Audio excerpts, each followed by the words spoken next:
इब्रानियों के नाम का खत बाब 11। अब ईमान उम्मीद की हुई चीजों का एतमाद और अनदेखी चीजों का सबूत है, क्योंकि उसी की बाबत बुजुर्गों के हक में अच्छी गवाही दी गई। ईमान ही से हम मालूम करते हैं कि आलम खुदा के कहने से बने हैं। ये नहीं कि जो कुछ नजर आता है जाहिरी चीजों से बना हो। ईमान ही से हाबिल ने काइन से अफजल कुर्बानी खुदा के लिए गुजरानी और उसी के सबब से उसके रासबाज होने की गवाही दी गई, क्योंकि खुदा ने उसकी नजरों की बाबत गवाही दी, और अगरचे वो मर गया है तो भी उसी के वसीले से अब तक कलाम करता है। ईमान ही से हनोक उठा लिया गया ताकि मौत को ना देखे, और चूंकि खुदा ने उसे उठा लिया था इसलिए उसका पता ना मिला, क्योंकि उठाए जाने से पेशतर उसके हक में ये गवाही दी गई थी कि ये खुदा को पसंद आया है, और बगैर ईमान के उसको पसंद आना नामुमकिन है। इसलिए कि खुदा के पास आने वाले को ईमान लाना चाहिए कि वो मौजूद है और अपने तालिबों को बदला देता है। ईमान ही के सबब से नूह ने उन चीजों की बाबत जो उस वक्त तक नजर न आती थीं, हिदायत पाकर खुदा के खौफ से अपने घराने के बचाव के लिए कश्ती बनाई, जिससे उसने दुनिया को मुजरिम ठहराया और उस रास्तबाजी का वारिस हुआ जो ईमान से है। ईमान ही के सबब से अब्राहम जब बुलाया गया तो हुक्म मानकर उस जगह चला गया जिसे मीरास में लेने वाला था, और अगरचे जानता न था कि मैं कहाँ जाता हूँ तो भी रवाना हो गया।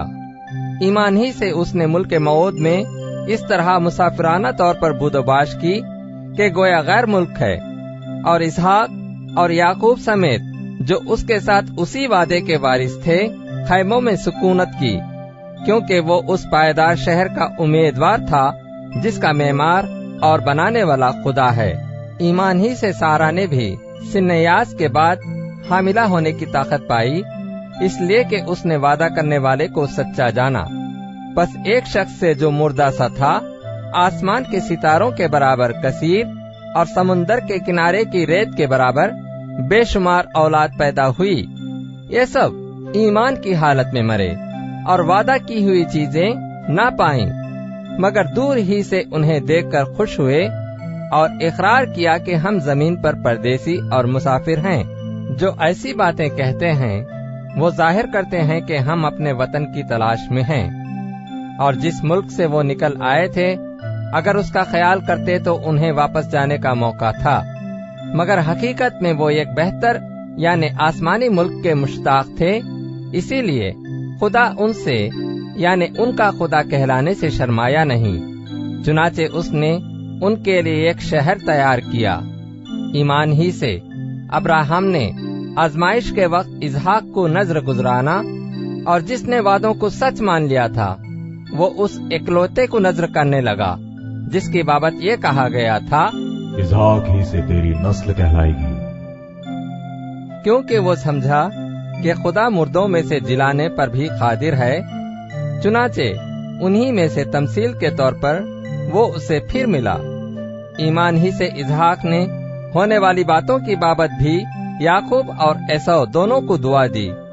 ईमान ही से याकूब ने मरते वक्त यूसुफ के दोनों बेटों में से हर एक को दुआ दी और अपने असा के सिरे पर सहारा लेकर सिजदा किया। ईमान ही से यूसुफ ने जब वो मरने के करीब था बनी इसराइल के खुरूज का जिक्र किया और अपनी हड्डियों की बाबत हुक्म दिया। ईमान ही से मूसा के माँ बाप ने उसके पैदा होने के बाद 3 महीने तक उसको छिपाए रखा, क्योंकि उन्होंने देखा कि बच्चा खूबसूरत है और वो बादशाह के हुक्म से न डरे। ईमान ही से मूसा ने बड़े होकर फिरौन की बेटी का बेटा कहलाने से इनकार किया, इसलिए कि उसने गुनाह का चंद रोजा लुत्फ उठाने की निस्बत खुदा की उम्मत के साथ बदसलूकी बर्दाश्त करना ज्यादा पसंद किया, और मसीह के लिए लान तान उठाने को मिस्र के खजानों से बड़ी दौलत जाना, क्योंकि उसकी निगाह अज्र पाने पर थी।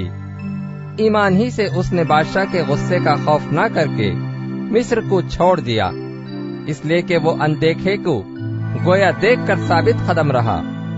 ईमान ही से उसने फसा करने اور خون چھڑکنے پر عمل کیا تاکہ پہلوٹوں کا ہلاک کرنے والا بنی اسرائیل کو ہاتھ نہ لگائے۔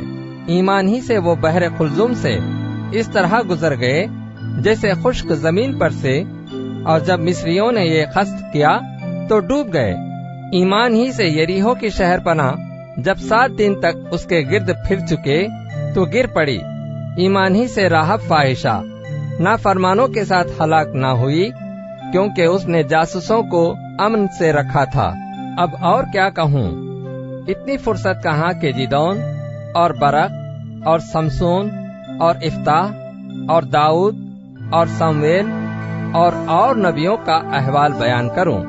انہوں نے ایمان ہی کے سبب سے سلطنتوں کو مغلوب کیا، راست بازی کے کام کیے، وعدہ کی ہوئی چیزوں کو حاصل کیا، شیروں کے منہ بند کیے، آگ کی تیزی کو بجھایا، تلوار کی دھار سے بچ نکلے، کمزوری میں زور آور ہوئے، لڑائی میں بہادر بنے، غیروں کی فوجوں کو بھگا دیا، عورتوں نے اپنے مردوں کو پھر زندہ پایا، بعض مار کھاتے کھاتے مر گئے مگر رہائی منظور نہ کی تاکہ ان کو بہتر قیامت نصیب ہو، بعض ٹھٹوں میں اڑائے جانے اور کوڑے کھانے بلکہ زنجیروں میں باندھے جانے اور قید میں پڑنے سے آزمائے گئے، سنسار کیے گئے، آرے سے چیرے گئے، آزمائش میں پڑے، تلوار سے مارے گئے، بھیڑوں اور بکریوں کی کھال اوڑھے ہوئے محتاجی میں، مصیبت میں، بدسلوکی کی حالت میں مارے مارے پھرے۔ دنیا ان کے لائق نہ تھی۔ وہ جنگلوں اور پہاڑوں اور غاروں اور زمین کے گڑھوں میں آوارہ پھرا کیے، اور اگرچہ ان سب کے حق میں ایمان کے سبب سے اچھی گواہی دی گئی تو بھی انہیں وعدہ کی ہوئی چیز نہ ملی، اس لیے کہ خدا نے پیش بینی کر کے ہمارے لیے کوئی بہتر چیز تجویز کی تھی تاکہ وہ ہمارے بغیر کامل نہ کیے جائیں۔